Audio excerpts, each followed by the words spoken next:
Պապայանի վերաբերյալ եւ Հաստաբանը եւ նրան տեսակցող պատգամավորը ահազանգում են, որ ունի կոնկրետ առողջական խնդիրներ եւ անհետաձգելի վիրահատության կարիք։ Նախ ընդհանուր առմամբ նշեմ, որ քննարկվել են քրեակատարողական հաստատություններում մահվան դեպքերի, դրանց պատճառների եւ մտահոգիչ վիճակագրության հետ կապված հարցերը։ Կարծում եմ, որ այս հարցադրումը ամենակարևորներից է, երևի թե նկատել եք, որ ինքս էլ շատ ակտիվ եմ այս հարցերի հետ կապված, նաեւ հրապարակային բարձրաձայնելու տեսանկյունից, բայց բացի հրապարակային բարձրաձայնելուց նաեւ ընթացիկ աշխատանքների շրջանակներում այս առումով անընդհատ ենք պետական իրավասու մարմինների, տարբեր գործընկերների հետ, ազգային ժողովի պատգամավորների հետ այս հարցերը ոչ միայն քննարկման առարկա դարձնում, այլ փորձում հարցերին լուծումներ գտնել։ Եթե ինչ որ նեղ ավելի հարցեր ձեզ կհետաքրքրեն, ուրախ կլինեմ դրանց պատասխանել։ Հիմա ինքս չխորանամ այդ բոլոր հարցերի ներկայացմանը, որովհետև անվերջ կարելի է խոսել։ Ես կարծում եմ համակարգային լուծումներ են այս առումով անհրաժեշտ Հայաստանի Հանրապետությունում։ Ինչ վերաբերում է ձեր հիշատակած կոնկրետ դեպքին, խոսքը անհատական դեպքի էր վերաբերում եւ նաեւ բոլոր գործընկերներն էլ հատուկ շեշտադրեցին, որ բժշկական գաղտնիքի հետ կապված հարցադրումներ կան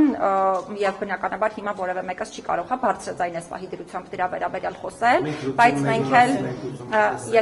եթե դեմ չեք, քանի որ նաեւ խնդիրը այստեղ բարձրաձայնվեց, մենք մեր հաստատության տեսանկյունից մի քանի ոչ միայն ճշտումներ, նաեւ գործիքակազմեր կիրառենք եւ դրանից հետո նաեւ հնարավորություն կունենանք այդ թվում զանգվածային լրատվության միջոցների հետ հաղորդակցություն վարել հարցով։ Եվ հասկանալ, թե իրավիճակը ինչպիսին է, ի վերջի անգամ կամ սրբազաններին երբեք այցելել եւ չեք պատրաստվում անել, քանի որ ասում են Միքայել Աջաբանյանի վիճակը ծայրահեղ ծանր է եւ հետաձգման ենթակա չի, նոր նախարարն էլ ասում է նման բան չկա։ Հրապարակման ենթակա ցանկացած տեղեկատվության պարագայում բնականաբար հրապարակային կներկայացնենք, այսինքն մեթոդաբանությունը թե ինչպես ենք հասցեավորելու այս հարցերը միանշանակ նաև ձեզ տեղեկացված կլինի, հաղորդակցած կլինի։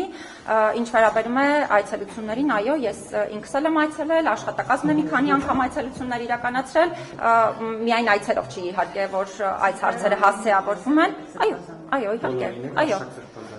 Դեռևս ոչ եւ դարձյալ կրկնում եմ ազատությունից զրկման վայրեր այցերն անընդհատ են իրականում պետք է անկեղծ լինեմ նաեւ ազատությունից զրկված անձանց քանակն է բավականին մեծ ես անընդհատ փորձում եմ նաեւ ինքս այցերին ներգրավվել իհարկե մի հոգու համար բավականին բարդ է այդքան մեծ բանտային բնակչությանը անընդհատ այցերի միջոցով նաեւ խնդիրների հասցեավորում իրականացնել անձնապես բայց փորձում եմ նաեւ անձնապես ներգրավվել հետ աշխատում են շատ լավ է բայց ամեն դեպքում Միքայել Սրբազանի հետ կապված դուք նոր իմացաք թե ավելի վաղ ինքը ահազանգել է դուք դա ճիշտ է որ դուք ասում եք պետք է շուտ հստակություն ավելի վաղ դուք գիտեք Սրբազանի վիճակի մասին եթե անդիմադիր պատգամավորը ձեզ տեղեկացրել մենք ըստ էության պարոն Դանիելյանի հետ այս հարցով նախապես հաղորդակցություն չենք ունեցել բայց ինքս էլ պիտի արձանագրեմ որ պարոն Դանիելյանը բազմաթիվ հարցեր կա որ ինքն էլ բարձրաձայնում է եւ նաեւ համատեղ ենք աշխատում այդ խնդիրների լուծման ուղղությամբ ինքս էլ պիտի արձանագրեմ որ շատ կարեւոր է որպեսզի ազգային ժողովի պատգամավորներն էլ այս հարցերով ոչ թե պարզապես զբաղվեն բարձրաձայնելու միջոցով այլ նաեւ կառուցողական լինեն միանշանակ այս հարցերի հետ կապված շատ կառուցողական համագործակցություն ունենք ու նաեւ հատուկ շեշտադրեմ մի շարք հարցեր նաեւ այդ համագործակցության միջոցով լուծումներ են ստացվում ինչ եք անելու Միքայել Սրբազանի համար որպեսզի անհապաղ arczepiskopos-ը բժշկական օգնություն Ես արդեն մեկ անգամ հարցին պատասխանեցի, հիմա էլ ասեմ, ճշտումներից հետո, որովհետև մենք շատ գործիքակազմեր ունենք այս հարցերին անդրադառնալու, պարտադիր նաև ձեզ կհաղորդակցենք։ Տիկին Մանասյան, դուք պատահականին եք մասնակցում, արդյոք դա վերաբերվում է, ձեր դիրքորոշումը այս ամենի հետ կապված Փաշինյանի հետ կապված մասնակցած պատահականին եք մասնակցում եւ ամեն դեպքում նաեւ այն հանգամանքին անդրադառնանք, որ ազգային անվտանգության ծառայության աշխատակիցները փակել կողպեկել են 7 եկեղեցու դուռը ցույց են տալիս, հետո հոգեվորականներին են մոտեցել, ավելի վաղ նրանց ասել, որ իրենք պատարագի ժամանակ կաթողիկոսի անունը զեղչեն, երեք տեսանք, որ քաղաքացիներին ուժ կիրառելով դուրս էին հանում եկեղեցուց միայն նրա համար, որ կաթողիկոսի անունն են հնչեցրել պատարագի ժամանակ։ Դուք այստեղ խնդիր չեք տեսնում, մարդու իրավունքների շահում չեք տեսնում։ Նախ նշեմ, որ ես ինքս առաքելական եկեղեցու հետևորդ եմ եւ պատարագների մասնակցում եմ պարբերաբար եւ ոչ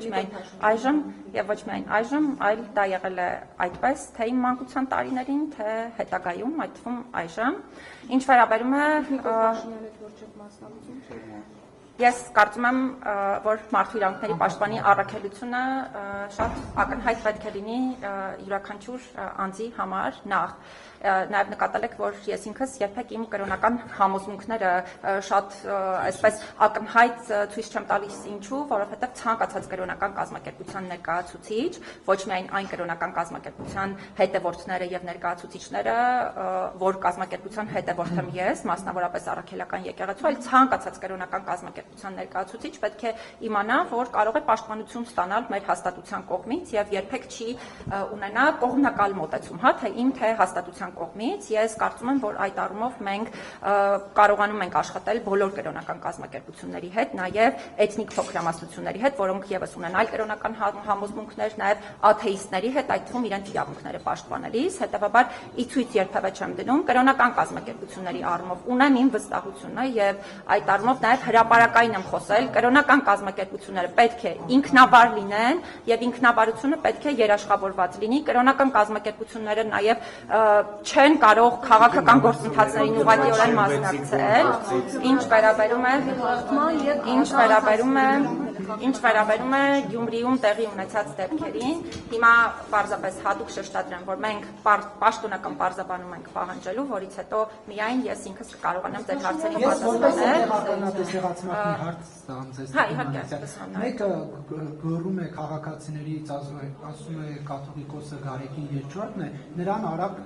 եկեղեցու տարածքից հանում են։ Մյուսը գոռում է կտրիչը կաթողիկոս չէ, նրան մատով չեն գտնում։ Սա արդյոք արդեն իսկ խտրական չէ եւ սրան մի արձագանքը ուր է։ Ես կարծում եմ, որ հասարակական կարգը իհարկե մշտապես պետք է պահպանված լինի, բայց նաև մենք չենք կարող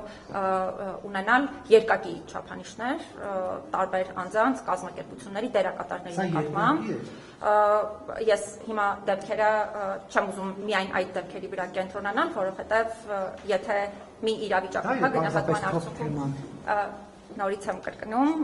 իրավիճակների գնահատումը իրականում մի քանի հարց է ենթադրում, բայց եթե